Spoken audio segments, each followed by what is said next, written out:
Hey guys, welcome to episode 7 of season 1 of the House of Gouldians.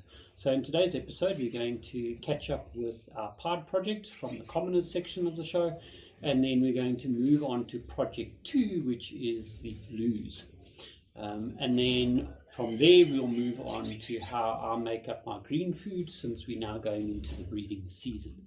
So you'll notice the first box has gone on to the cages, and that's the black-headed pair of normals from the House of Batista. And the reason why it went on earlier than any of the other birds is that his birds had already been through austerity in November, and they came into condition while the rest of the birds were in austerity still, and that's why I gave them their box, and they've already built a nest and are basically ready to start laying eggs.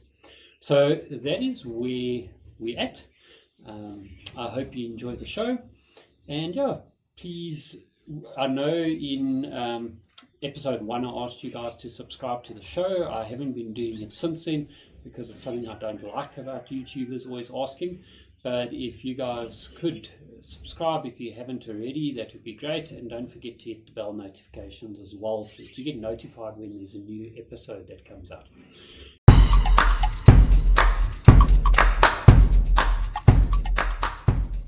Right, so moving into the sort of mutations side of things, before we get into the second project for the upcoming breeding season, wanted to do a quick catch up on the first. So you'll remember the pied project from a couple of episodes ago. So you'll see the original pair is now paired up, ready for the breeding season.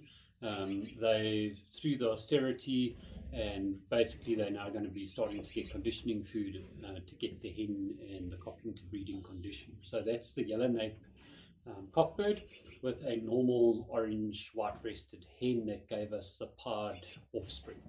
And then the pied hen that we produced last season, we've now paired up with a white-breasted greenback, and I particularly chose one of my white-breasted blackheads that was substantial in size and decent type.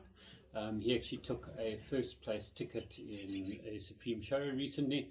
I'm happy that he's the right bird to be pairing her up to, so that by the time we come to breeding pied to pied to increase the amount of pied in the birds, we should then also be producing decent type birds that are worthy of the show bench. So that's project 1. Now moving on to project 2, which is the blues. So it was great catching up with the pied project, but for today we're going to be focusing on the blues. And the reason for that is that a couple of episodes ago in the comment section you guys asked me to cover this topic, and I thought a lot of people want to breed blue Gouldians. So although it's not been something I've really focused on in the past, but I thought it would be great to sort of go through that with you guys and show you sort of how to go about it correctly in order to produce a good variety of different combinations, but at the same time to do it in a manner that is ethical, in that you produce the strongest blues possible. Right, so before we get into our own pairings, it's important to understand the blue genetic as a whole. And the easiest way that I can explain that to you is that you would need a copy of the blue from the cockbird, and you would need a copy of the blue from the hen bird. Why do we say that? It's because the blue gene is a recessive gene. So you have to have 2 copies for it to be visual. If you only get 1 copy from either the cock or the hen bird, in other words, the mother or the father was blue or carrying blue, the offspring would be splits. They would not be visual because they only received 1 copy. There's a risk to buying split to blue birds though, if you're not producing them yourself, and that is that sometimes breeders try and inflate the value of the bird by claiming it's split to blue, when in actual fact it's not, or it's come from 2 splits and they don't actually know if it's split or not, because there's no visual way to tell. Despite what people might tell you, there's no way to tell a split to blue from a normal. Okay, there's no visual markers. So what did I look for the start of this project? So I wanted a very specific bird, and that is a pastel blue bird. The one that I happened to get was a black-headed purple-breasted pastel, and yeah, you can see on my left. Now, why did I want that option? Well, it lays the foundation for a bunch of different possibilities. So possibility of breeding that back to normal would be to produce just normal everyday split to blues, which we can then use to produce blues in season 2 of the project in 2023. Alternatively, we could get some dilute offspring. So that is a bird a cock bird that's carrying a single copy of the yellow genetic. And that bird, because it will be split to blue, would be very useful in producing potentially some silver hen or some pastel cocks going forward. And then the last possibility is that we produce some yellow hens. Remember, a hen can never be a dilute. She can only be either a yellow or green hen, because they can't carry 2 copies of the yellow. They can never be double factor. In other words, a hen is only ever a single factor yellow. So by buying a pastel cock for this project, we lay a foundation that will potentially give us all the combinations we need to then produce the full range of the blue series. So bluebirds, pastel birds, and silvers. So that was pairing number 1. I'm pairing this pastel cock to a normal hen. The hen could potentially turn out to be a split for blue bird, but I doubt it.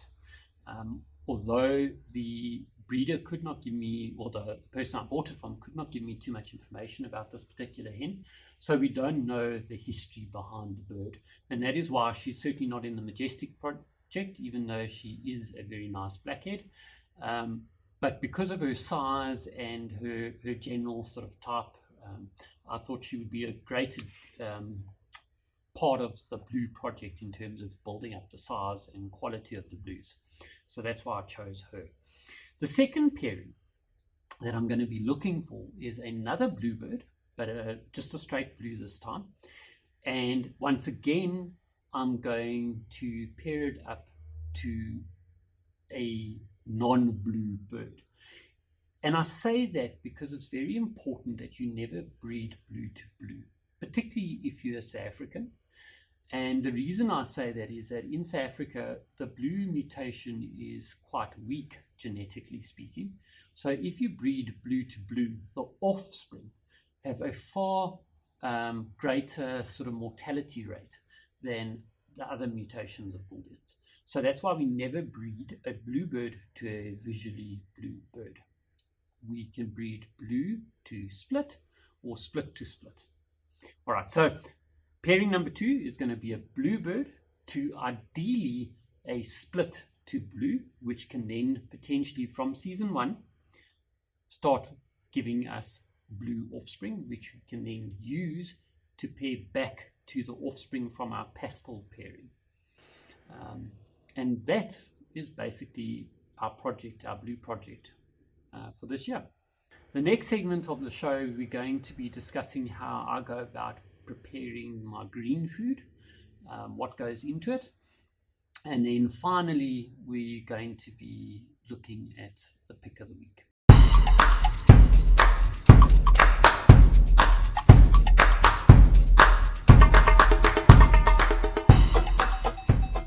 Right, for my green food, we need panicum seed, broccoli, carrots, and then our jack millet that we're going to sprout in our sprouter.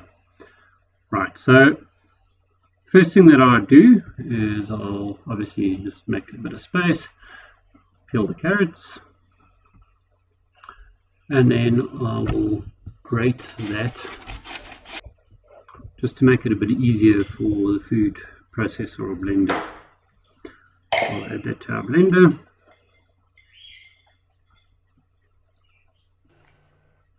Next I'll add our already sprouted seed. So I sprout seed every morning, or soak seed every morning, so that I have like a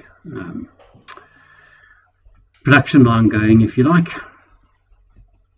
Once I've added that, the next thing is the panicum seed itself. So what I do here, holding the stem, if you like, I pull the stem back through my fingers and therefore pop off all the seeds into a bowl.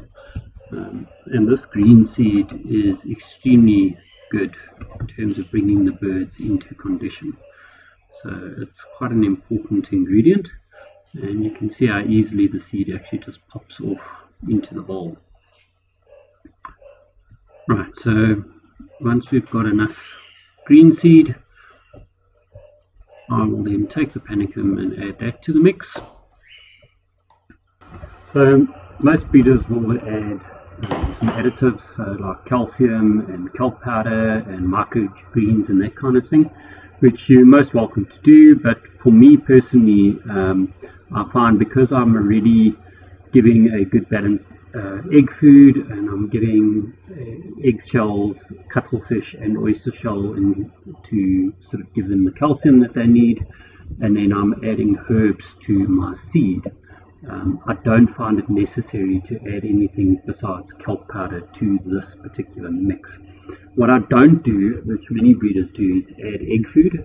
The problem is that the moisture and the protein causes it to sour, and because I'm at work during the day and I can't remove the egg food at the appropriate time, I find that it's too risky for potentially making the birds ill.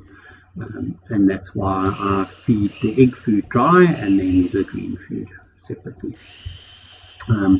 I'll give this to the birds once a week in the beginning after the austerity, and then I'll slowly build it up until they're getting it every other day until the hens come into condition, and then I'll cut it down again to twice a week.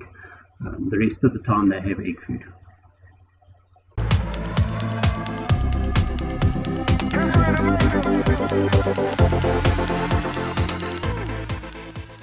So for pick of the month, I was blown away to receive some photos of Australian yellows from Neil Lawler from Australia, and it's a mutation that we don't have in South Africa, which is what made it quite special to receive these. So you can see the green feathering coming through on the back, which is typical of an Australian yellow. But what I liked about the three photos that you can see here is just the sheer clearness of color in the birds. So the yellow and particularly the white just seems really nice and bright, and the birds seem to be in absolutely excellent condition. So yeah, it was a real treat to receive these, because like I said, it's not a mutation that I'm used to or get to see very often. The next picture from Miller Home from Denmark is of a cockbird feeding a chick, and I was particularly impressed with the photo because to get action shots like this is not an easy task, and it was truly a magnificent photo, so well done to her. And then the final photo for today was submitted from Marcus Kruger from South Africa, and it was just a beautiful example of a blue purple-breasted black-headed bird. And once again, the bird's in extremely fine feather and showing off for the camera. So yes, just thank you to everyone that contributed for the pick of the month, and please feel free to share your photographs of your birds and we'll include them for future episodes.